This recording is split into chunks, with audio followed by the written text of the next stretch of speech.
I was driving from Austin back to Waco, on the familiar road I'd traveled countless times before. But today, everything suddenly felt different. The Texas sky was overcast and heavy, as if it were concealing an impending storm. I had the feeling that I wasn't just going to visit my parents. I was heading straight toward something inevitable. My name is Matthew Brooks, 30 years old, a cybersecurity specialist, a job that requires calmness, analysis, and risk management.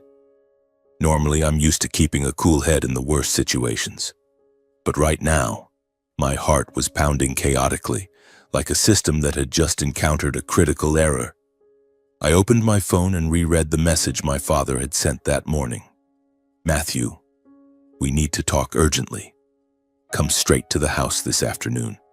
There's a very important matter that you need to handle. It was a commanding message from my father without a single word of greeting or any sign of concern. Just short, cold, and carrying the tone of an order. I understood immediately. This trip would not be like the previous ones. When I pushed open the door and stepped into the old house in Waco, the familiar smell of coffee hit me, but the atmosphere was oppressively silent. There were no sounds of laughter, no voice of my mother calling from the kitchen, just a heavy quiet like a ticking time bomb. My father, Edward Brooks, sat upright on the sofa, his face stern with deep wrinkles, looking more like a general about to issue orders than a father welcoming his son. He was wearing his old checkered shirt, but his eyes were sharp, devoid of any warmth. Beside him was my mother, Joanne Brooks, sitting silently, her hands tightly clutching a handkerchief, her eyes red but holding back tears. And my younger brother, Lucas, was sitting in the corner of the room, constantly shifting positions, twisting his legs one moment, tapping his fingers on the table the next, like a child caught doing something wrong. The anxiety and worry were clearly visible on his face, making me wonder, what the hell is going on? I forced a smile and walked into the living room, trying to break the silence. Mom, Dad, I'm home. What's the matter that you called me so urgently? My voice trembled slightly, but I tried to stay calm. My intuition told me this meeting wasn't an ordinary visit. The tension in the air was like a string about to snap, making my chest tighten. I sat down on the chair opposite them, my eyes scanning the room. The family photos hanging on the walls, the childhood memories. But today they only made me more uneasy. My father cleared his throat and got straight to the point without any preamble, like an unexpected punch. Matthew, we need to talk. Your brother Lucas is in trouble. He borrowed $250,000 to buy a house, but now he can't pay it back. You have to cover that amount. His words came out dryly without any explanation, as if it were an obvious command. I was stunned and asked again, my heart pounding. Lucas borrowed $250,000? How come I've never heard about this? I looked at my mother, then at Lucas. Lucas lowered his head, avoiding my gaze. In that moment, I realized I was the only one who hadn't been informed in advance. Why did you borrow so much? I asked, trying to keep my voice calm. And why am I the one who has to pay it? My mother spoke up first, her voice low. Because you're the eldest son. When the family is in trouble, you have to step up. I clenched my fists. That was the entire amount I had saved over the years, for my upcoming wedding with Sophie and for our first child growing in her belly. We had planned everything carefully, step by step. I can't pay that for Lucas, I said. That's the money for my future, for Sophie and the baby she's carrying. As soon as I finished speaking, my father slammed his hand on the table. So you're choosing your wife and child over this family? You're truly irresponsible, daring to turn your back on your own flesh and blood. I looked up and met his eyes directly. I'm not turning my back on the family. I'm just choosing to fulfill my responsibility as a husband and a father. If I abandoned that, then I would truly be the irresponsible one. My mother frowned, her voice trembling but resolute. Lucas needs to stabilize his life. You can't just abandon your brother like that. I replied calmly. I'm not abandoning Lucas, but I can't sacrifice the future of my own small family to bear the consequences of his decision. At that point, Lucas finally spoke, his voice small and urgent. Bro, I'm really in a dead end. If you don't help, I don't know what to do anymore. I looked at him, not angry, just exhausted. You borrowed the money, you bought the house. I can't take my child's future to cover that for you." The atmosphere in the room sank. I took a deep breath and then spoke slowly and clearly. "I'm sorry, but I won't pay this amount." My father stood up abruptly, pointing straight at me. "If you don't pay, then from now on this family will consider you gone." My mother nodded, saying nothing more. The room fell dead silent. And I understood in that moment that everything had been decided, and it didn't take me long to consider. "I'm sorry, but I can't cover such a large amount." The refusal came out firmly, but inside I was in turmoil. I love my family, but this time I had to think about myself. The tension escalated immediately. My father slammed the table with a bang, his face red with anger. "You're selfish, irresponsible. You only think about yourself, not caring about the family. I raised you all these years just for you to turn your back on me now?" His voice roared, echoing throughout the room, startling me. He stood up, pointing his finger in my face, his eyes blazing. I had never seen my father this angry, as if I were an enemy rather than his son. My mother chimed in, her voice trembling but determined. "Matthew, you've disappointed us so much." She looked at me with pleading eyes, but behind them was the familiar pressure. I felt suffocated, surrounded from all sides. Lucas begged, his voice weak, trying to sound pitiful. "Bro, I'm begging you. I don't know what else to do. You're my only hope now." He looked at me, his eyes glistening with tears, but I knew it was an act. He had always been spoiled, always avoiding responsibility. The atmosphere in the living room became suffocating, oppressive like a nightmare. My heart was pounding, sweat beading on my palms. I stood firm under the pressure, not arguing harshly, but also not backing down. "I understand, but I have my own family. Sophie is pregnant. We need that money." My voice was calm and resolute, even though emotions were churning inside me. My father pointed straight at my face. "If that's your choice, then get the hell out of this house. I don't want to see your face again." He roared, his face contorted with rage. I stood up and left the house with a heavy heart. As I stepped outside, the Texas wind blew coldly, carrying the feeling that I had lost not just a conversation, but my place in the family. The car sped along the highway, but my mind was in turmoil, anxious about what lay ahead. Back in Austin, I threw myself into work as a way to escape. As a cybersecurity specialist, I spent hours in front of the screen, hunting for vulnerabilities and protecting systems from invisible intruders. But now, my own family had become the biggest vulnerability in my heart. In the first days after the confrontation, I still hoped everything would return to peace as before. I texted and called. "Dad, I still want to talk. Can we find another way? Mom, I'm really worried about everyone.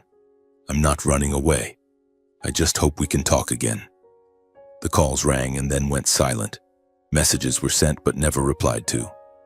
I called again and again, but the other end remained quiet, as if no one had ever been there. I didn't beg, nor did I blame. I just tried to hold on to a fragile thread, hoping there was still room between us for a decent conversation. But day after day, that silence grew thicker, colder, and absolute, like an invisible wall blocking everything. Every time I picked up the phone, my chest tightened. Not out of anger, but from gradually realizing that they had actively chosen to stop listening to me. That prolonged silence felt like an endless nightmare, forcing me to face a harsh truth. Any effort to mend things from only one side becomes meaningless. I couldn't keep chasing a door that had been firmly shut. In the end, I chose to stop, turning my focus back to my future family. It wasn't an easy decision, it caused me pain. But I knew that if I kept holding on, I would be the one to exhaust myself first. Sophie and I began finalizing the last preparations for our wedding. The date had been set long ago, even before that confrontation, and we opted for a simple, cozy ceremony that fit our budget. No extravagant party, no hundreds of guests, just close friends, nearby colleagues, and family from both sides. Sophie and I chose the flowers, the cake, and the venue together. A small garden on the outskirts of Austin with lush green trees and a sparkling pond under the sunlight. "What do you think of everything?" Sophie asked, holding a simple wedding dress sample. I smiled and hugged her. Perfect. Just like us. But deep down, I was still anxious. I had sent invitations to my parents and Lucas a month earlier with a note. I hope everyone can come. This is the most important day of my life. Would they show up? That question haunted me every night. The wedding day arrived with the Texas sky bright and golden, but my heart felt heavy like dark clouds. The garden was decorated simply, dangling lanterns, tables with fresh flowers and homemade cake. Friends laughed and chatted lively, colleagues offered congratulations, and Sophie's family, her parents, siblings, hugged me warmly. "Welcome to the family," Sophie's father patted my shoulder, his eyes sparkling. The atmosphere was joyful and sincere, without ostentation, just as we had wanted. Sophie emerged in her simple white dress, hair flowing loosely, her radiant smile melting my heart. We exchanged vows under an ancient oak tree, promising to stand by each other through all hardships.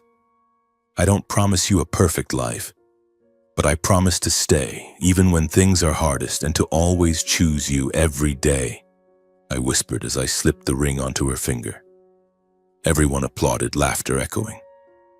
But throughout the ceremony, I unconsciously kept glancing toward the entrance gate.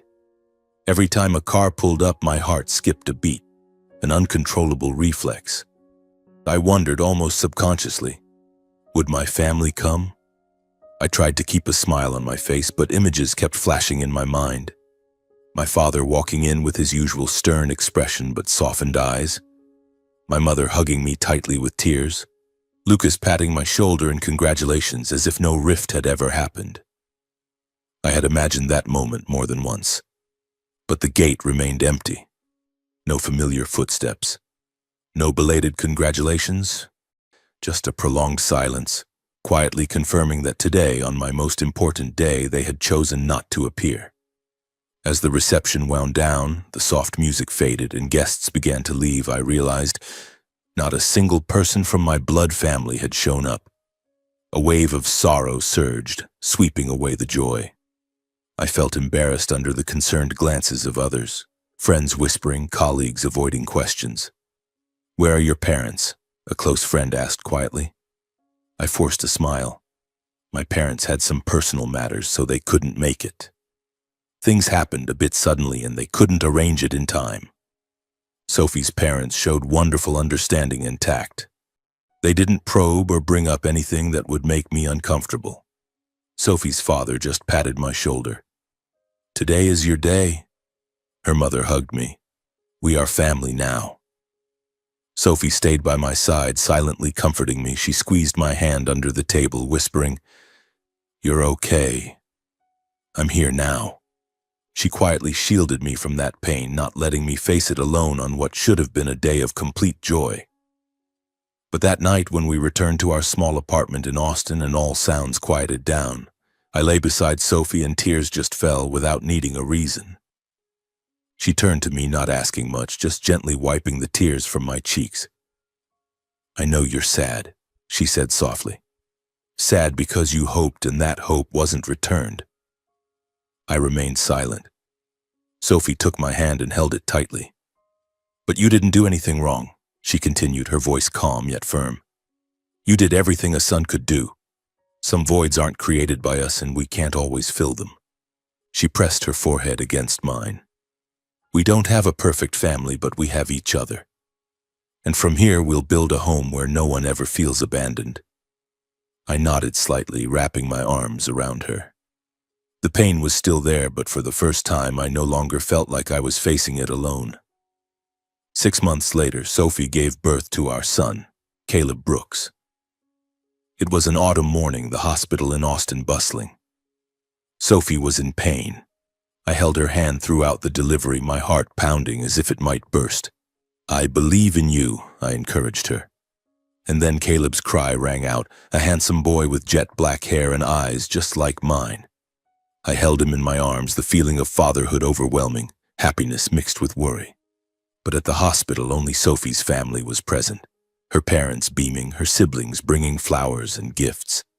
They hugged Caleb and congratulated us. "The grandson looks just like his dad," Sophie's mother said.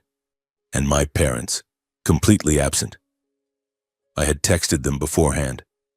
"Sophie is about to give birth, I hope you can come." But no reply. The moment I became a father, which should have been complete, now felt lacking. I glanced at the door, hoping in vain, my chest tightening. On Caleb's 1-month celebration, we held a small gathering at home. Cake, balloons, friends stopping by. The house was warm with baby laughter, Sophie holding our son and smiling radiantly. But that void became even more apparent. The faces I once thought would never leave, my father with his stern smile, my mother with her warm hugs, Lucas with his playful jokes, were now missing. I stood in the corner of the room watching Caleb sleep peacefully, my heart aching sharply. In all those important milestones, the wedding, the birth, the 1-month celebration, the only ones by my side were Sophie and her parents. They quietly filled the love I had lost. Sophie's father taught me how to hold the baby. Her mother cooked nutritious meals, and Sophie was always there, sharing every burden. I gradually realized that Sophie was an even better and more forgiving wife than I had imagined. She didn't complain, nor did she let my pain become a burden for her. Because of that, I didn't want my wounds to drag her into suffering alongside me, so I chose silence and handled my emotions on my own. I no longer mentioned my family. I didn't talk about my parents or Lucas, but deep down I knew I hadn't truly let go. The old hurts quietly settled, becoming part of memories I wasn't ready to touch. Every night when Caleb cried for milk, I would get up, carry him around the house, and memories would flood back. I remembered my childhood days in Waco, my father teaching me to fix cars, my mother telling bedtime stories. Now, it all felt like a distant dream. I focused on caring for my wife and son, going to work on time, coming home to help Sophie, playing with Caleb. Life gradually stabilized, but the anxiety still lingered. Would they ever come back one day? Or would this void last forever? My daily life flowed in a steady rhythm, like a clock that never missed a beat. Every morning I woke up at 6 a.m., brewed strong black coffee, checked work emails, then kissed Sophie and Caleb goodbye. I drove to the office in downtown Austin, where I sat in front of the computer screen, hunting for cybersecurity vulnerabilities and protecting data for major companies. The job demanded intense focus, and I used it as a shield to forget my worries. During lunch breaks, I video called Sophie to ask about Caleb. The little boy was babbling as he learned to speak, grinning widely when he saw his dad's face. In the evenings, I stopped by the supermarket to buy vegetables and fresh milk, then rushed into the kitchen to help my wife prepare dinner. At night, we played with our son together, reading children's books, stacking wooden blocks, or simply cuddling him on the sofa while watching cartoons. I tried to keep everything stable and peaceful for this small family, like a silent promise to myself. No arguments, no drama, just calm, ordinary days where I could control everything. But deep down, I knew it was only the outer shell. Inside, the cracks still smoldered. But when night fell and the house sank into quiet, everything changed. Streetlights filtered through the window, the Texas wind whistled softly outside the porch, and I lay awake in bed beside Sophie, who was sleeping soundly. Old memories suddenly flooded back, like an unexpected torrent sweeping away the calm I had tried to build during the day. I always acted strong in front of my wife and son, laughing, hugging as if nothing had happened. But in the dead of night, when I was alone with my thoughts, tears rolled down my cheeks, soaking the pillow. I couldn't hold them back. Those tears were like a release for all the pent-up resentment. Anxiety, worry. Would these memories ever stop haunting me? Or would they continue night after night, draining me completely? I recalled my childhood, those days in the old house in Waco where it all began. From a very early age, I was accustomed to being the one who sacrificed the most in the family. My parents taught me that the eldest son had to yield and take the harder share. "Matthew, you're the older brother. You have to set an example for your younger sibling," my father often said, his voice stern like a command. The heavy household chores were almost always assigned to me by default. chopping firewood for winter, cleaning the garage, even mowing the backyard lawn under the scorching Texas sun. All of it fell to me. And Lucas? He was favored, rarely required to shoulder similar responsibilities. Lucas is still young. Let his older brother do it, my mother would often excuse, her eyes always softer when looking at my younger brother. Back then, I didn't resent it because I thought it was normal. But now, thinking back, my chest tightens. How could they be so biased?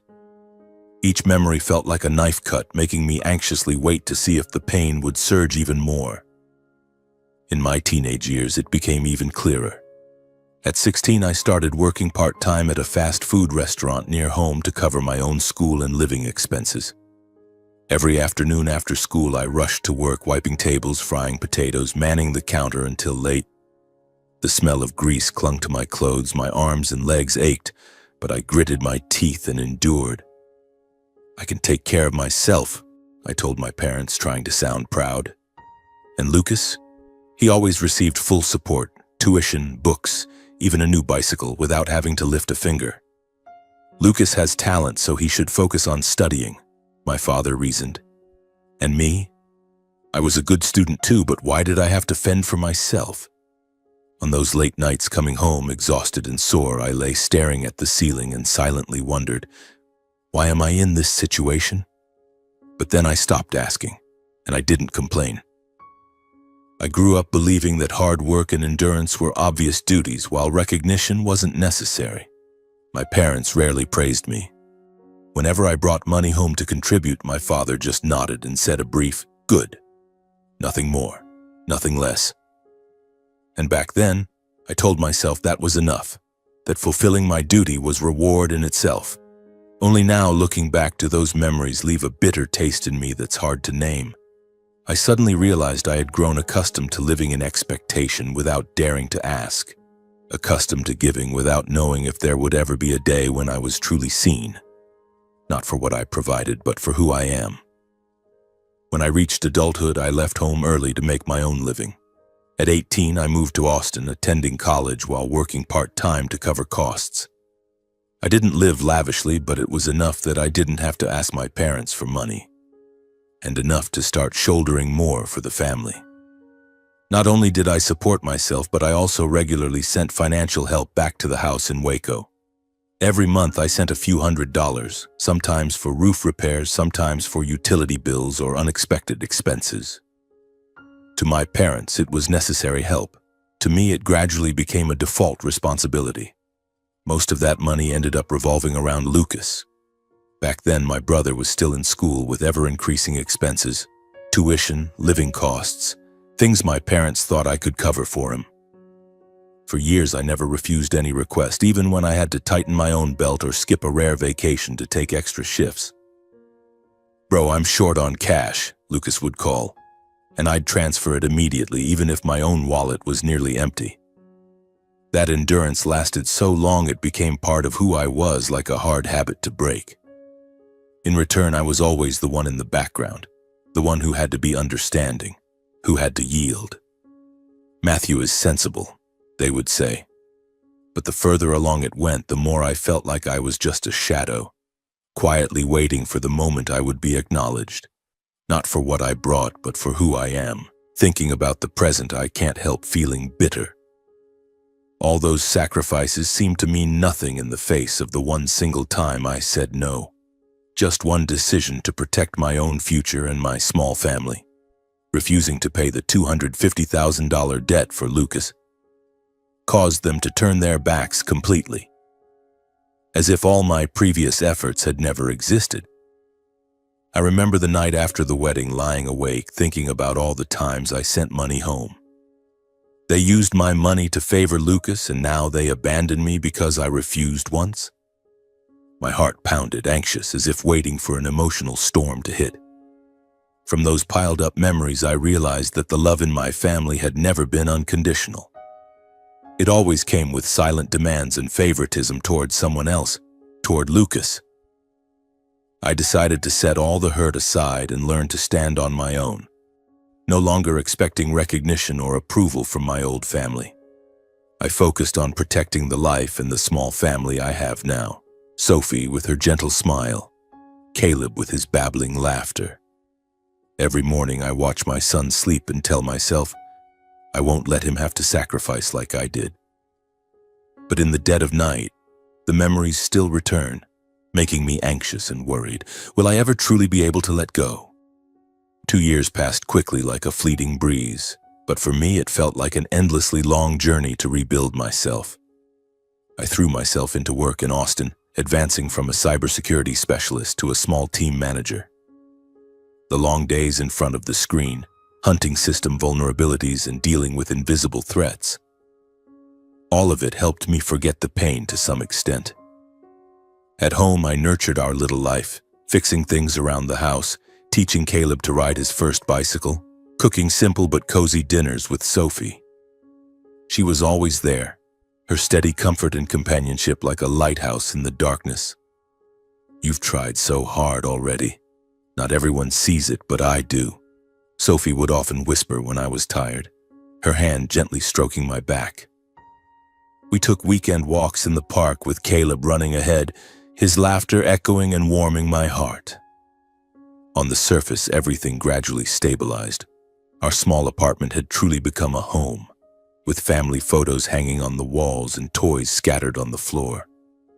But deep down, I still carried an indescribable sense of lack, a void that had never been filled. Even though I no longer mentioned my old family, no longer talked about my parents or Lucas, it was still there, like an old scar that occasionally throbbed. Every time I watched Caleb play, I wondered, what would I have been like without my parents? That anxiety crept in stealthily, making me worry that one day the void would swallow me whole. One ordinary day like any other, I was at the office, focused on a security report when my phone vibrated. The screen displayed my father's name, Edward Brooks. In that moment, my heart felt like it stopped beating. I froze, my hand holding the phone trembling, old emotions immediately surging like a flood. Tension mixed with unease. Was he calling to apologize, or to continue blaming me? 2 years of silence, not a single call or message, and now this sudden contact. I took a deep breath, tried to stay calm, and answered. The call was cold and brief without a trace of warmth. There were no questions about my life, about Sophie or Caleb, the people he had once known through stories I told long ago. Edward got straight to the point with his familiar tone of someone making a decision, as if he were in a business meeting rather than talking to his son. Matthew, I'm calling about family matters. If you really want to make amends and reconcile, then provide capital for Lucas. About $150,000 so he can start a new business project. His words came out dryly without any further explanation, as if it were the most natural thing. I was stunned by the request, both surprised and overwhelmed with mixed emotions. $150,000? Again for Lucas? My heart pounded, anxious as if I were standing at a dangerous crossroads. I didn't expect you to call about this. What kind of project? I asked, trying to prolong the conversation, but he cut me off. No need to ask too much. Think about it, then call me back. Then he hung up, leaving me sitting there, phone still pressed to my ear, my mind spinning. It was too sudden. After 2 years of silence, calling just to ask for money? But mixed in was a spark of hope. Was this a sign of reconciliation? I didn't give an answer right away, only promising to think about it and respond later. My hand gripped the phone tightly, sweat beading, the feeling of anxiety rising. After the call, I couldn't hide a secret excitement. I sat in the office, looking out the window, imagining a family reunion. My parents hugging Caleb, Lucas patting my shoulder and joking around. This could be the door to getting back together, I thought, my heart beating faster. The years of disconnection, the painful isolation, now there was a chance to mend it. I hurried home earlier than usual, my mind chaotic but full of hope. Stepping through the door, the smell of food wafted from the kitchen. Sophie was holding Caleb and singing a lullaby. "Why are you home so early today?" She smiled, but I pulled her to sit on the sofa and told her everything. Today, Dad called me after 2 years. He said if I provide $150,000 for Lucas, this could be a chance to heal the family relationship. I spoke quickly, expecting an empathetic or joyful reaction like the emotions surging inside me. What do you think about this? Is it an opportunity? Contrary to my excitement, Sophie's face fell. A very real look of concern flashed in her eyes, not rushed but enough for me to notice she was wary. Sophie was silent for a moment, her hand gently squeezing mine as if weighing every thought before softly saying, "I'm not sure. Everything feels a bit too sudden. They didn't ask about our lives, didn't mention the baby, and went straight to money. Something feels off to me." She paused, took a light breath, then continued, her voice clearer but still maintaining her familiar calm. "I think there are too many red flags. The way your dad talked, it's like once the money is settled, everything will be fine. But we've been through enough already, honey. We have a stable life now, and any decision needs to be considered very carefully." Sophie looked at me, her eyes not accusing, only filled with worry for our small family. "I'm just afraid, if it turns out like last time, you'll be the one who suffers the most." I was stunned by her reaction, like being doused with cold water. The hope that had been blazing inside me was partly extinguished. I didn't argue. I knew that up to now, as husband and wife, we had always chosen to share and support each other in every important decision. "You're right. I know we can't rush, even though deep down I still hope this is a chance for things not to end in silence," I whispered. But inside I was being pulled in opposite directions. Despite clearly recognizing the long-standing favoritism toward my brother, Lucas always being favored, always the center, I still fell into a state of hesitation. On one side was the desire to belong to my blood family again, to hug my parents, to see Caleb have his paternal grandparents. On the other was reason gradually warning, "This is a trap. Don't do something stupid." My heart pounded, anxious, as if standing on the edge of an abyss. I lay awake that night, Sophie holding me in comfort, but my mind swirled with questions. Is it worth the risk? Or is this just calculation? In the days that followed, my parents took turns contacting me, as if they had planned a coordinated effort to pressure me. It started with my father's first call. Then my mother called next, followed by my father again. They alternated relentlessly, giving me no moment to breathe. The phone rang incessantly, messages poured in. "Have you decided to help your brother yet? Or don't let the family fall apart because of your selfishness." Not a single word asking about Caleb, no concern for how Sophie was doing. Everything revolved solely around the decision to provide capital for Lucas. I felt surrounded, my space for calm reflection gradually shrinking. Every time the phone rang, my heart skipped a beat. I anxiously answered, hoping for something different besides the pressure. But no, it was always the same refrain. "Lucas needs the money urgently. As brothers in the same family, you have to help each other, right?" I responded cautiously, trying to buy time. "I need to think it over carefully, Mom and Dad. I have to check our financial situation and discuss it with Sophie." My voice stayed calm, but inside I increasingly felt cornered. That familiar feeling rose again. Only when it involved my younger brother did they actively reach out to me. Like before, I only existed when I had value, when I could sacrifice for Lucas. The anxiety grew. I wondered, would they stop if I refused? Or would they cut me off again like 2 years ago? One day, while working with the bank to review my entire personal financial records for long-term planning for my small family, everything changed. It was a rainy afternoon in Austin. I was sitting at the local bank branch meeting with a financial advisor to assess savings and investments for Caleb's future. Education, a home. "Mr. Brooks, let's go over your account history," the advisor said, scrolling through the screen. I nodded, expecting nothing unusual. But then, among the familiar figures, a strange note caught my eye. Matthew Brooks Education Fund, closed in 2010. My heart pounded hard. anxious as if uncovering a long-buried secret. "What is this?" I asked, my voice slightly trembling. The advisor explained, "This is a trace of an old fund established in 1995 under your name. It appears to have been closed and fully withdrawn." Initial curiosity quickly turned to shock. An education fund? Left by my grandparents for me when I was young? Throughout my childhood and adulthood, I had never known of its existence. I remembered my grandparents, simple farmers in Texas who passed away when I was little.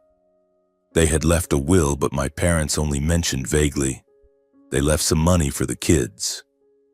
Why had no one ever mentioned this fund? I requested details, my heart racing as if opening Pandora's box. As we traced the timelines and management information, the truth emerged. My parents had been the legal financial guardians of the fund, and they had actively closed it years earlier. The financial records showed that the entire amount, around $50,000 plus interest, had been legally withdrawn in full with no trace of it being used for my education or future. I sat frozen, my hands gripping the document so tightly that my fingers went numb. Blood rushed to my head. My heart raced. "When exactly was the money withdrawn?" I asked, trying to keep my voice steady. The advisor pointed to the statements. "Sir, most of the money was withdrawn in 2005, 2008, and 2012. I leaned in, cross-referencing the dates. 2005, Lucas started college, needing tuition and living expenses. 2008, he bought his first car. 2012, those initial investments the family had vaguely mentioned. It all aligned coldly and clearly. The money hadn't disappeared. It had simply been redirected to support Lucas through every critical stage, from schooling to major financial decisions later on. I sat there stunned, waiting for the wave of dizziness to hit. In my mind, only one unspoken question remained. How could they do this? That was money meant for me, for my future, yet they had taken it and given it to my brother without ever asking me. In that very moment, everything suddenly became clear. The recent request for capital, just like the previous time they pressured me to cover Lucas's debt, had never been about wanting to reconcile. It was merely a continuation of a pattern that had existed for years. Lucas was always the priority, while I was only called upon when needed to fill the gap. The last shred of trust I had held for my blood family collapsed completely, like a building crumbling in an instant. An indescribable feeling of emptiness and bitterness surged, choking my throat. I left the bank and drove home in the rain, tears streaming down my face and mixing with the rain on the windshield. The initial anxiety had turned to pain. Had I been deceived all these years? When I got home, I told Sophie everything, from the unexpected discovery to the conclusions that made it impossible for me to keep reassuring myself as before. We sat in the kitchen while Caleb slept soundly in his room.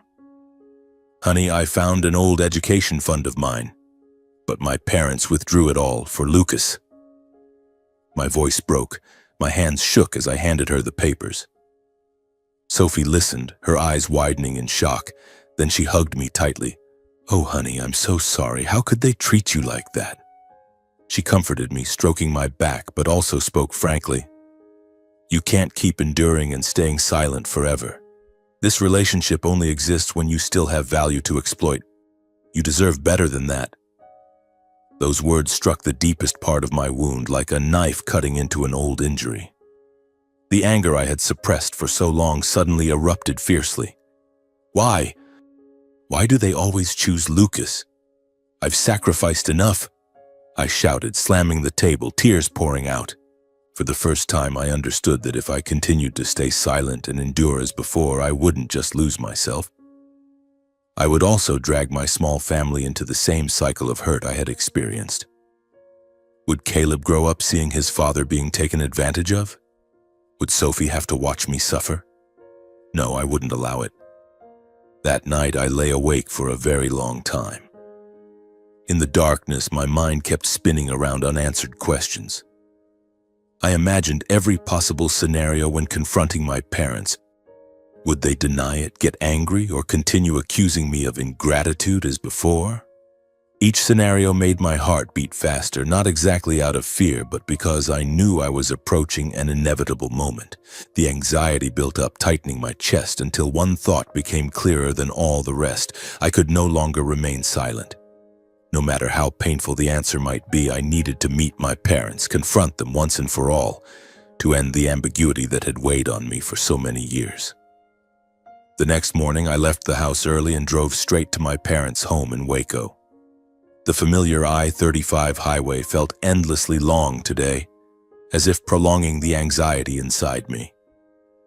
The Texas wind whipped through the open window, carrying the dry, dusty smell of the earth, but it couldn't dispel the simmering anger within. I gripped the steering wheel tightly, reminding myself, I have to face this directly. I can't avoid it anymore. No more waiting for signals from them, calls that were only to demand money, messages that pressured me. I carried an iron resolve like a protective wall for my small family. The radio played an old song about a broken family. I quickly turned it off, leaving only the steady hum of the engine in my chaotic heartbeat. What will they say when they know I discovered the education fund? I wondered, sweat beading on my palms. The anxiety intensified as the Waco signs appeared like a countdown to the explosion. When I parked in front of the old house, my heart pounded like a drum. The windows still had the same floral curtains, the front yard grass overgrown. Everything familiar yet now strange. I stepped out of the car, took a deep breath, and knocked firmly. My father opened the door. His eyes flashed with surprise, then quickly shifted to expectation. "Matthew, you finally came."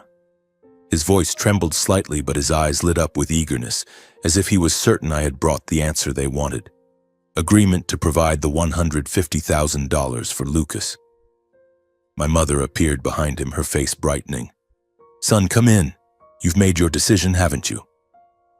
They hurriedly probed, pulling me into the living room, where everything remained unchanged. The old sofa, the family photos on the wall. But now, looking at them, I saw only pretense. They sat down, eyes gleaming with anticipation, as if I were the savior arriving just in time. I didn't respond to their initial expectations, nor did I explain why I had come. I sat facing them, back straight, hands on my thighs to stay calm, then spoke slowly, word by word.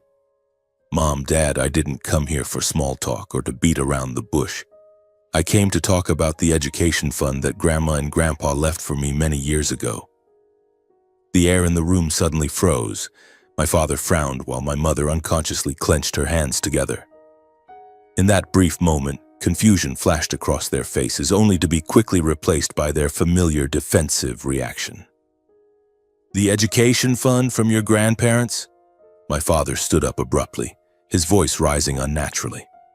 "Who told you that nonsense?" I looked him straight in the eye. His evasive gaze and slightly trembling hand told me I had hit the mark. I slowly pulled the documents from my bag and placed them on the table in front of them. I spoke, my voice low but clear. "This fund was established in 1995 in my name. Grandma and Grandpa left it for my education.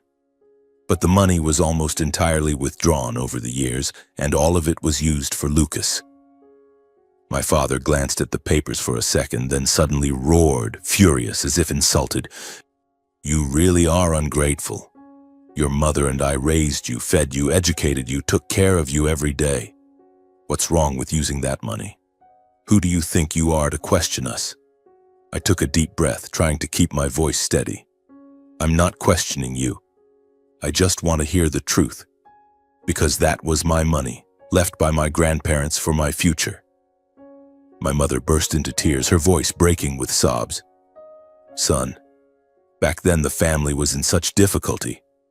We had to scramble for everything. Lucas was still young. He needed help. We couldn't abandon him." I turned to look at her. "And what about me?" I asked, my voice low but clear. "When I needed protection, did anyone ask if I could bear it? Or was it just assumed that I had to understand, had to yield?" My mother was silent for a moment, then shook her head. "You're the eldest son. Yielding and sacrificing for your younger sibling is only natural. Every family is like that. There's no calculating gains and losses at home. I let out a soft laugh, but it carried no joy. Sacrifice without ever being asked, without ever being told the truth, I said slowly, is no longer sacrifice. It's simply being taken. My father slammed his hand on the table, the sound sharp and dry. "Why are you digging up all this now?" he growled. "You're already settled with a job, your own family. Why not think about continuing to help your brother instead of stubbornly stirring up the past and making things more complicated?" I looked at him. This time there was no more anxiety. Because I need to know whether in this family I was ever seen as someone who needed protection. Or from beginning to end, was I just the person called upon whenever money was short? My mother cried harder, her voice almost pleading. "Don't say that, son. We're family. Don't make things any more tense." I shook my head gently. "I'm not making it tense. I'm just saying what no one has been willing to say all these years." The room sank into heavy silence. I realized I was no longer waiting for any answer. I stood up, my voice calm to the point that even I was surprised. "I didn't come here to demand money.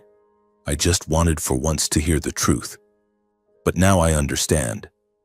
My father slumped back into his chair, his eyes vacant. My mother continued crying but said nothing more. And as I turned and walked out of that house, I knew clearly that I had just closed something that had been cracked for a long time, not with anger but with final clarity. I left the house in deep disappointment, carrying a greater emptiness than from previous rejections. Stepping outside, the Texas wind blew bitterly cold, but it was nothing compared to the chill in my heart. The car sped along the highway, but my mind was in turmoil. Images of my angry father and crying mother replaying, causing tears to stream down my face. For the first time in my life, I accepted the truth that I would be the one to actively cut everything off. Not out of hatred. I didn't hate them. I was only sad. But to end a cycle of hurt that had lasted too long. No more calls demanding money, no more illusory hopes of reconciliation. I would protect Sophie and Caleb from that pain. Back in Austin, I hugged my wife and son, telling them everything. I faced it. "It's over now." Sophie held me tightly. "You were so brave." But that night I still lay awake, anxiously thinking about the future. Would they call again? Or was this truly the end? I promised myself I would not let Sophie and Caleb step into that pain. When I returned to Austin, I held my wife and son close, recounting everything briefly, as if simply saying it aloud was enough. "I've said everything that needed to be said," I whispered to Sophie. "No matter what, I won't let it drag on any longer." Sophie wrapped her arms around me, holding tight as if to keep me anchored in the present. "You did what you needed to do," she said, her voice low and steady. "Not everyone has the courage to confront and stop at the right moment." Even so, that night I tossed and turned for a long time. In the darkness, thoughts kept coming one after another without end. Would they call again? Or had everything truly closed this time? I was no longer afraid of the answer. I simply waited quietly, like someone who had reached the very end and was ready to accept whatever came next. Sophie lay beside me, breathing steadily, but I knew she was awake too. Her hand gently squeezed mine, a silent comfort. I stared at the ceiling, replaying the confrontation in Waco. My father angrily slamming the table, my mother crying and making excuses, and me leaving with a heavy heart. The initial anxiety had now turned into a deep weariness, as if I had run an emotional marathon and just wanted to stop. But deep down, I knew the decision to cut ties was right. No more cycle of hurt. After that confrontation, I actively severed all contact. No more calls, no texts, no following or inquiring about my parents' lives. I deleted their phone numbers from my contacts and blocked any possible communication on social media. It wasn't an act of anger, but a clear-headed choice to protect myself. I focused entirely on my work and my small family. I woke up early in the mornings, jogging around the Austin neighborhood, breathing in the fresh air laced with the scent of fresh grass and coffee from roadside cafes. At the office, I dove into cybersecurity projects, building firewalls, detecting vulnerabilities, training the team. My career advanced. I got a raise and bought more toys for Caleb.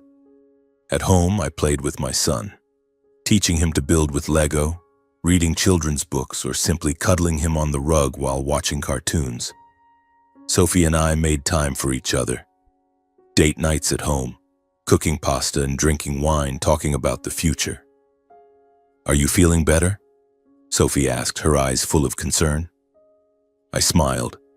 "I'm okay now, really. At least whenever I'm with you. As long as we have each other, I think we can get through anything." But sometimes, in those peaceful moments, a vague anxiety still crept in. Would the past come back? I thought everything had closed, like a book slammed shut. No more calls demanding money, no more unreasonable requests. My life gradually settled into a routine. Weekends taking Caleb to the park, watching him run and laugh, or cleaning the house with Sophie. But information about them still reached me in unexpected ways, even though I wasn't seeking it. It was like a twist of fate, making my heart skip a beat each time. Everything became clearer during an unplanned family gathering. It was my cousin Sarah's wedding in Dallas, an outdoor party with low-hanging lanterns and lively live music.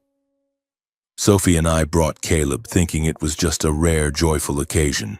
But amid the lively chatter, Aunt Martha pulled me aside, her voice lowered as if afraid someone might overhear. "Matthew, have you heard anything about your parents?" she asked, her eyes clearly showing pity. Without waiting for my answer, she continued, her voice dropping. "They put all their faith in Lucas, pouring almost all their assets into unclear business deals and projects. Now they're suffering continuous losses with no way out." I stood frozen. The music and laughter behind me seemed to fade. The scattered pieces of information from before suddenly connected in a way I hadn't wanted. Clear and cold, impossible to deny. She spoke haltingly, glancing around as if afraid of being heard. "Lucas convinced them to invest in real estate, then some stocks. But it was all losses. They sold land, withdrew savings. Now—" My heart pounded as I anxiously waited for details, though I tried to keep a calm face. "Do you know more?" I asked quietly, even though I didn't want to. She shook her head. "I only know they're in dire straits. Lucas made big promises, but now he's disappeared."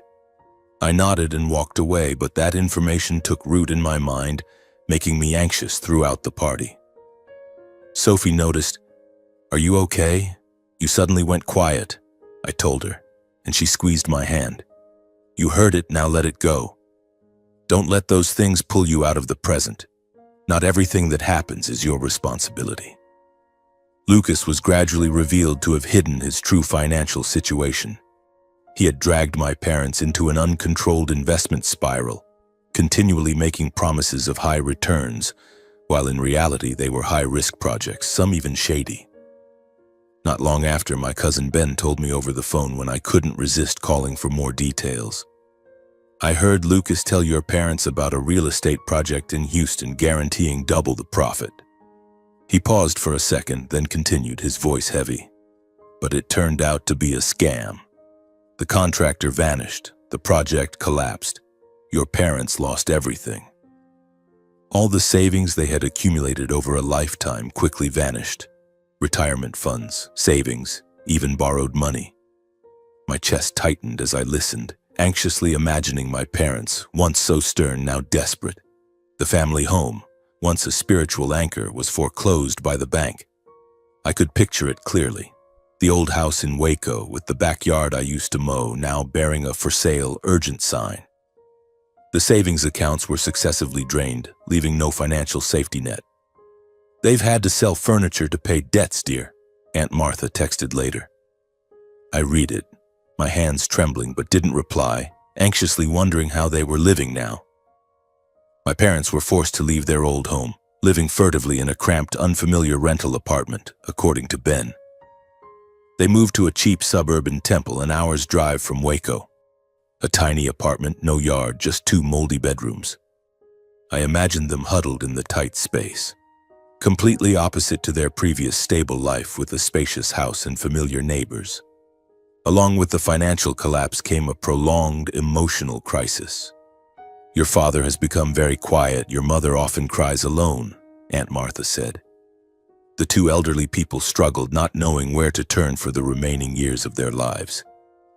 "They called me asking to borrow money, but I don't have any either." That information reached me in scattered fragments, weighing heavily on my heart, anxiously waiting to see if there would be more bad news.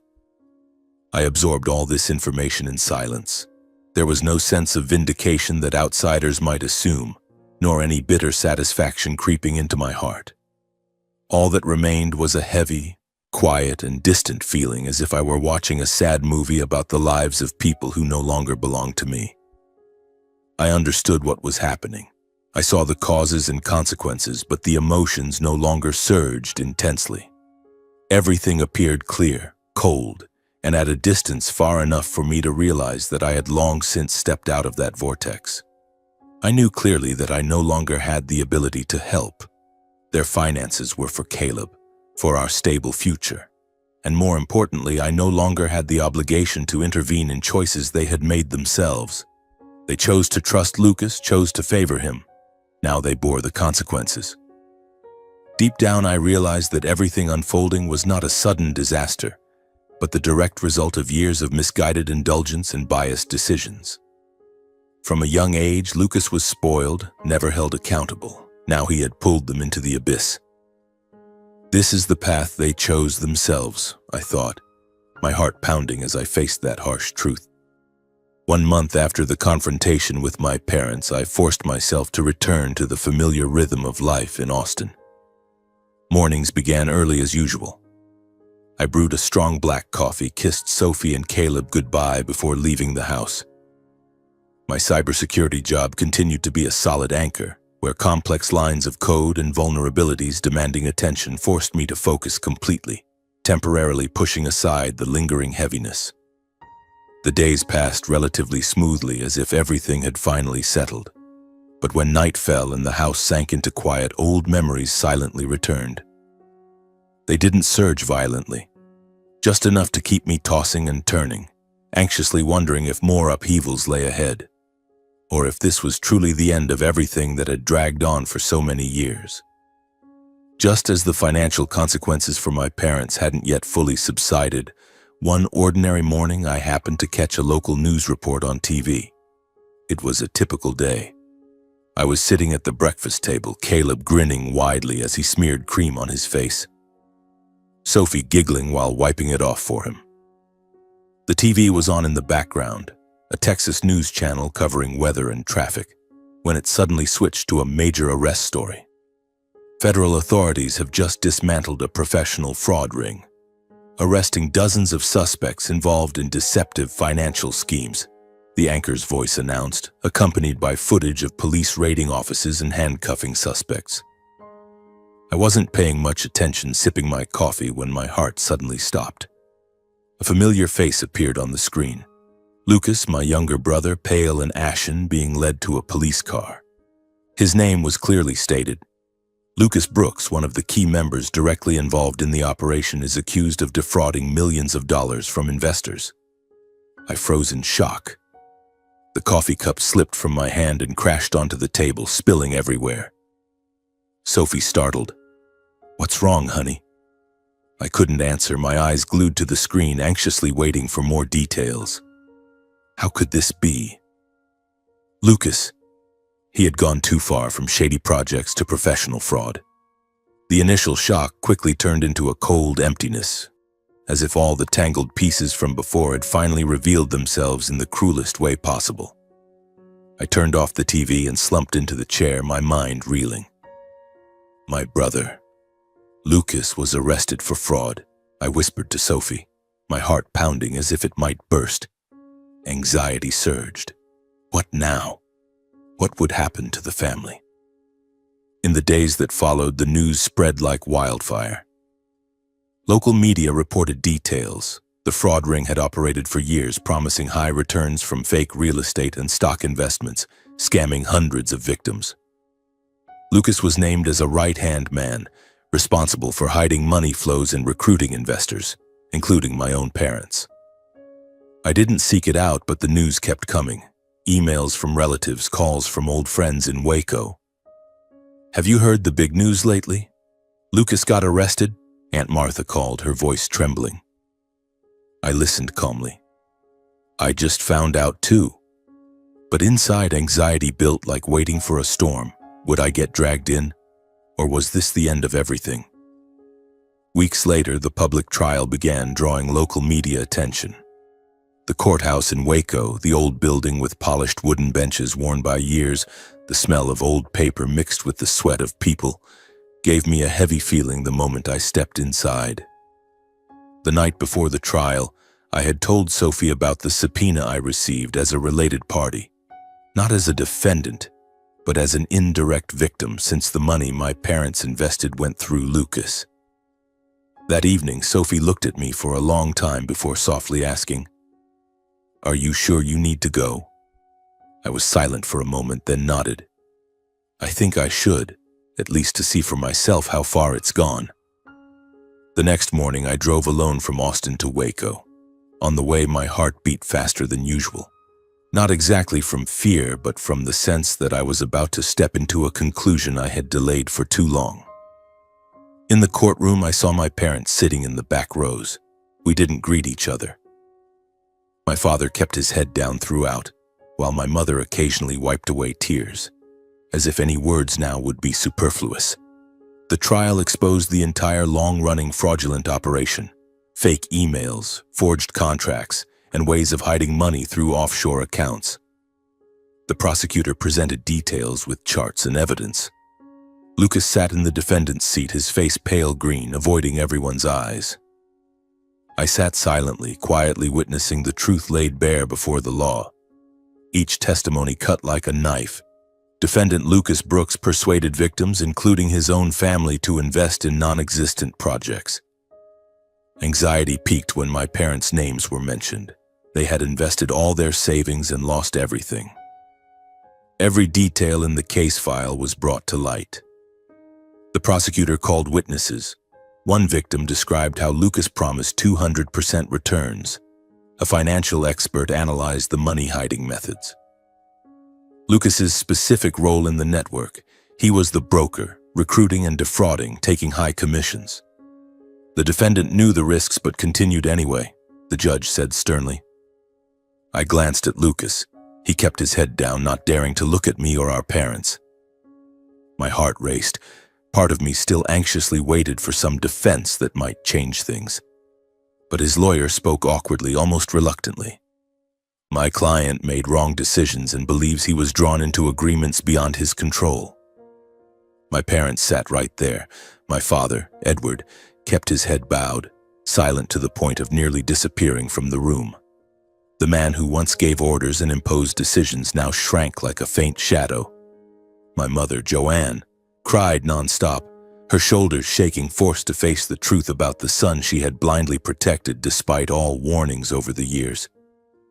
I realized that for the first time my parents had to look straight at the truth of their own choices, with no one left to blame or cover for them. No more sacrifices for family, no more favoritism, just harsh consequences. Anxiety rose as the trial dragged on, reporters taking notes, camera flashes going off. Finally, the court sentenced Lucas to 8 years in prison for participating in the financial fraud ring.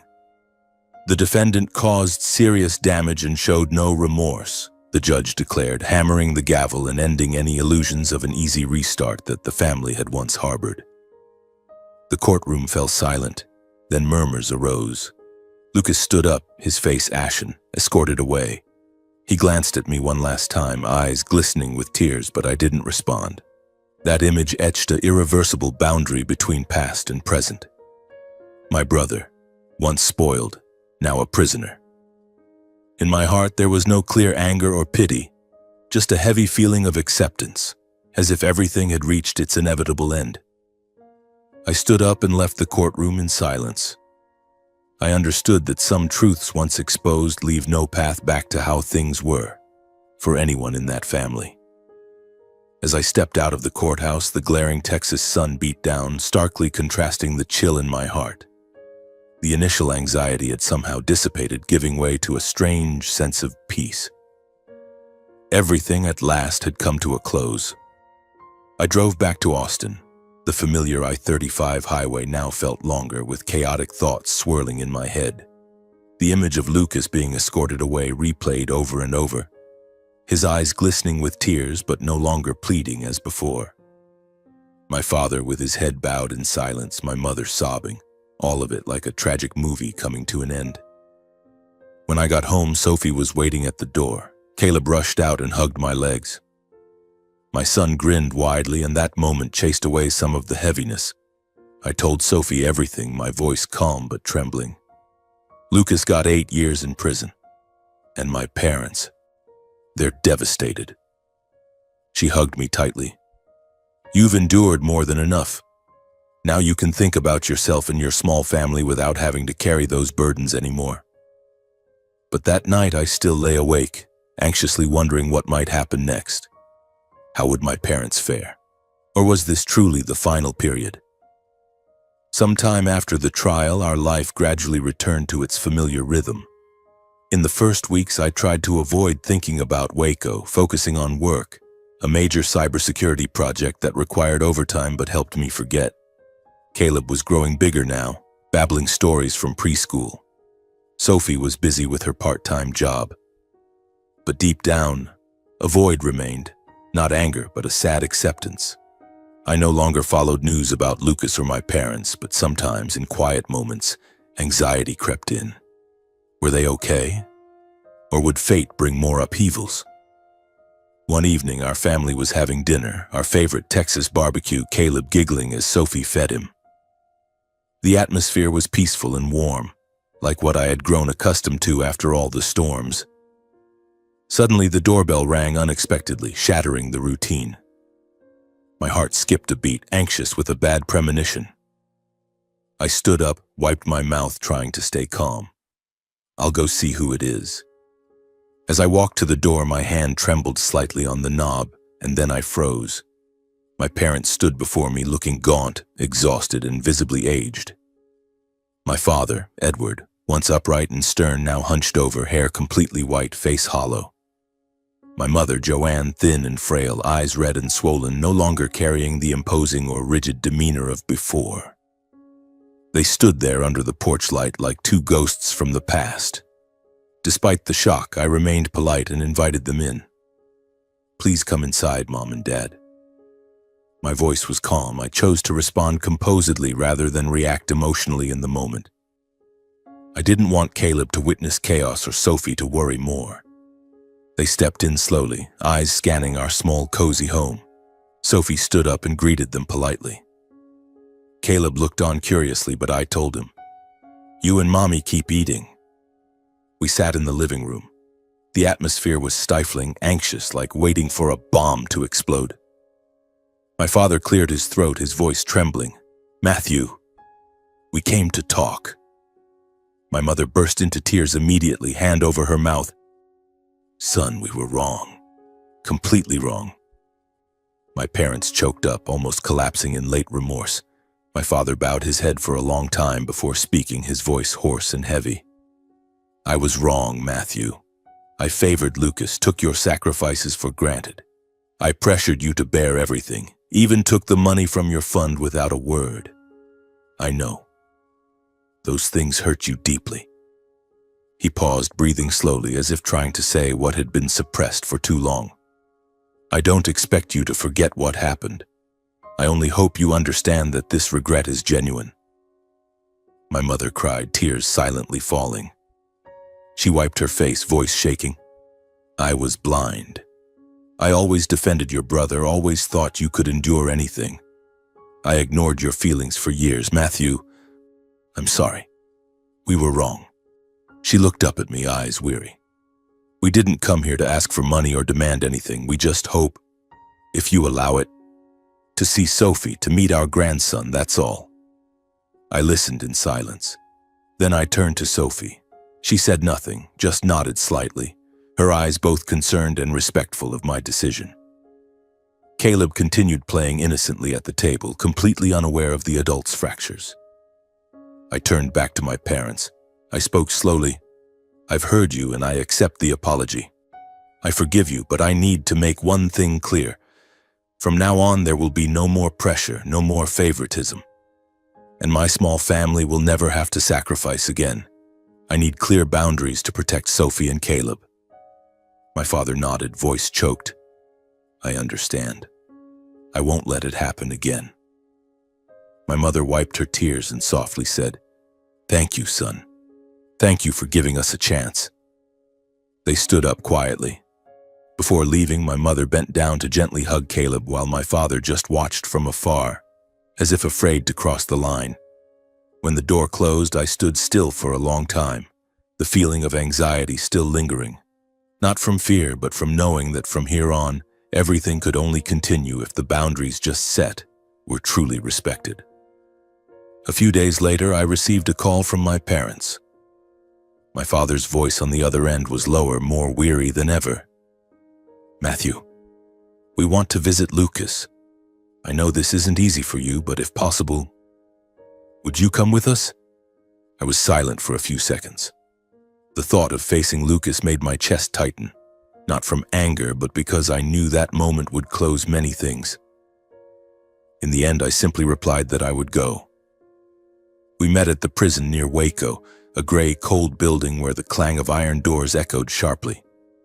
My parents stood beside me, looking older in just a short time. My father said little, only sighing repeatedly. My mother clutched her hands tightly, trying to stay composed. In the visitation room, Lucas appeared behind the glass. The oversized prison uniform made him look much smaller. His face was gaunt, eyes red, avoiding our gaze. My father spoke first, his voice no longer harsh, only trembling. "Lucas, we were wrong to shield you for so long. I'm not saying this to blame you anymore, but to make one thing clear, you have to take responsibility for what you've done. No one can carry it for you anymore." My mother burst into tears, voice breaking. "I still love you, Lucas, but I can't continue protecting you in the wrong way as before. If you want to start over, you have to begin by facing what you've caused." Lucas looked up, tears streaming down. His voice cracked through the glass. "I was really wrong. I deceived everyone, caused you to lose everything, made my brother suffer. I'm sorry." He turned to me, eyes full of remorse. "I'm sorry, bro. I don't dare hope for your forgiveness. I just want you to know I'm truly regretful." I looked at Lucas for a long time. No anger, no pity as before. Just a cold clarity. "I accept your apology," I said slowly, "but I can't pretend none of it happened. You have to serve your sentence, pay the price for your choices. That's the only way for everything to stop." Lucas nodded, tears falling uncontrollably. That moment wasn't reconciliation nor a new beginning. It was the period at the end of a long cycle of shielding, favoritism, and distortion, where everyone finally had to stand in their rightful place, without evasion or further blame. The three of us left the visitation room in silence, neither relieved nor dramatized, only the acceptance that some relationships can't return to how they were, but can only exist within new boundaries. As the car drove back to Austin, I looked out the window, anxiously thinking about the future. What would those boundaries be like? My father drove, hands gripping the steering wheel tightly, eyes fixed on the road, not saying a word. My mother sat in the back, wiping tears with an old handkerchief, occasionally sighing deeply. I sat beside him, my mind chaotic with overlapping thoughts. Lucas behind the glass, his voice trembling as he apologized. My parents finally admitting their mistakes, but too late. The I-35 highway stretched out under the Texas afternoon sun. Cotton fields white on both sides, but my heart was unrestful. Anxiety rose. Would these boundaries hold? Or would the past flood back, pulling me into the old cycle? After all the upheavals, I returned to the life I had painstakingly built. Work in Austin was more stable than ever. I was promoted to cybersecurity team leader with major projects demanding intense focus. Every morning I woke at 6 a.m., jogged around the neighborhood, breathing in the fresh air mixed with the scent of freshly cut grass and coffee from roadside cafes. At the office, I sat in front of the screen hunting vulnerabilities and protecting systems from invisible threats. This job had become part of who I am, helping me control my life. My career progressed steadily, quarterly bonuses, respect from colleagues, and new training courses that made me feel I was growing. But most importantly, my home, the small apartment in Austin, was now filled with laughter. A place where I found a sense of security I had never known before. No more sleepless nights worrying about calls from Waco, no more pressure to sacrifice. Just peace, simple but solid. Life with Sophie and Caleb brought me a quiet but certain kind of happiness. Not loud like big parties, no need to prove anything to anyone. Just enough for each day to feel meaningful. Sophie remained my steadfast support. She worked part-time at a design company, came home early to care for Caleb, and always made time for us. On weekend mornings, we slept in, made fruit smoothies, and sat on the balcony watching Caleb play with his toys. "What are you thinking about?" Sophie asked, holding her teacup, eyes sparkling. I smiled, thinking how truly lucky I am to have you by my side. That happiness came from small things: Caleb calling Daddy when I got home, Sophie's goodnight kiss, or short picnics in the nearby park. But sometimes anxiety still crept in. Would this peace be disrupted? I learned to savor the simple things. Family dinners became a sacred ritual. I helped Sophie cook, chopping vegetables, grilling meat, while Caleb sat in his high chair babbling about preschool. Today I drew an elephant. My son grinned, face smeared with ketchup. We ate slowly, talking about our days. Sophie shared about her new project. I told her about an interesting security vulnerability. Evenings playing with my son, building wooden block castles, reading children's books with funny voices, or chasing each other around the house until all three of us collapsed in exhausted laughter. We made small plans for the future, saving for a beach trip, buying a new bike for Caleb, or redecorating the bedroom. Everything was based on trust and mutual respect. Sophie and I always discussed decisions, no pressure, no favoritism. "What do you think about buying a bigger house?" I asked one evening. She thought for a moment. "If we're ready, sure. But I think things are good as they are now. No anxious worry, just calm certainty." My parents visited occasionally, still maintaining a cautious distance, as if afraid getting too close would shatter everything again. The first time after the prison visit, they called, voices hesitant on the line. "Can we come visit you all?" Hearing that, my heart skipped a beat. In that brief moment, the familiar anxiety returned, not from anticipation but from fear that old demands might resurface. But this time they didn't. They arrived on time, spoke measuredly, respected the set boundaries, as if they too were learning to stand in their new place in the family. The way they looked at their grandson had changed, gentler and more sincere, without imposition. My father sat on the floor playing with Caleb, voice warm and low. "Grandpa will teach you how to build a castle." My mother hugged him, whispering, "You look just like your daddy." They didn't mention the past, didn't demand anything, just short visits, a few hours long. I allowed them into our small family's life, not too close to avoid old wounds, but not completely closed off so Caleb could know his grandparents. I supported my parents just enough to help them stabilize their lives. Not to compensate for the past, I didn't owe them that, but as a conscious, voluntary choice from me. They lived in a cramped rental apartment, finances tight after their losses, so I sent a modest amount monthly. Enough for basic bills, nothing more. "I'm sending this to help out," I said over the phone. My father thanked me. No pressure, no demands, just humane assistance. They started doing odd jobs, my father small repairs, my mother sewing for neighbors. Their life gradually stabilized, though simple. I observed from afar, anxiously wondering if they had truly changed. But through the visits I saw, they listened more, respected boundaries more. One time, watching Caleb play happily with his grandparents in the living room, I stood quietly in a corner of the house, clearly feeling the current peace so different from the heavy years before. It was a Sunday afternoon, gentle Texas sunlight filtering through the window. Caleb giggled as Grandpa, my father, pushed a toy car and Grandma, my mother, told fairy tales. I leaned against the wall, coffee cup in hand, emotions welling up. Old memories flashed by one. Childhood sacrifices, the confrontation in Waco, the trial, the prison visit. But now they no longer felt sharp or painful. They had become clear lessons about boundaries, responsibility, and the value of fairness in family. I realized that family ties only truly matter when they aren't placed on one person's shoulders as a default obligation or unconditional sacrifice. What I had gone through showed me that family love cannot exist if it always comes with favoritism and imposition. When one person constantly yields while another is automatically prioritized, it's no longer connection. It's distortion disguised as family. I also learned that forgiveness doesn't mean pretending nothing happened. True healing only has value when accompanied by respect and clear change. My parents now knew how to keep proper distance, no longer pressuring or interfering in my life as before.